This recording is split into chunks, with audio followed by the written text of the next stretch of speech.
નમસ્કાર, હું છું પ્રિયા અને તમે જોઈ રહ્યા છો જનતા કી જાણકારી ન્યૂઝ। નજર કરીએ આજના સમાચાર। સુરેન્દ્રનગર થાનગઢ જીઆઈડીસી વિભાગમાં વિશ્વકર્મા ઇન્ડસ્ટ્રીઝ સ્ટીકર બનાવવાની ફેક્ટરીમાં અચાનક વિકરાળ આગ ભભૂકી। આગની ઘટનામાં મશીનરી સહિત લાખોનો માલ બળીને ભસ્મ। જિલ્લામાં મેજર કોલ જાહેર કરાયો। સુરેન્દ્રનગર, ધાંગધ્રા અને થાનગઢની ફાયર વિભાગની ટીમો ઘટના સ્થળે દોડી ગઈ। બેકાબૂ બનેલી આગને કાબૂમાં લેવાના પ્રયત્ન હાથ ધરાયા। શોર્ટ સર્કિટના કારણે ભયંકર આગ લાગી હોવાનું અનુમાન। સુરેન્દ્રનગર જિલ્લાના થાનગઢ બાયપાસ રોડ પર આવેલી જીઆઈડીસીમાં એક સ્ટીકર બનાવવાના કારખાનામાં આજે આગ ફાટી નીકળી હતી।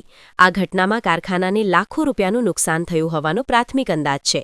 આગને કાબૂમાં લેવા ચોટીલાથી ફાયર બ્રિગેડની મદદ લેવામાં આવી હતી। આગ એટલી તીવ્ર હતી કે તેણે જોતજોતામાં આખા કારખાનાને લપેટમાં લઈ લીધું હતું। કારખાનામાં રહેલો કાચો માલ, મશીનરી અને તૈયાર સ્ટીકરો બળીને ખાખ થઈ ગયા હતા। આગ લાગવાનું ચોક્કસ કારણ હજુ જાણી શકાયું નથી, પરંતુ જ્વલનશીલ પદાર્થોને કારણે આગ ઝડપથી ફેલાઈ હતી।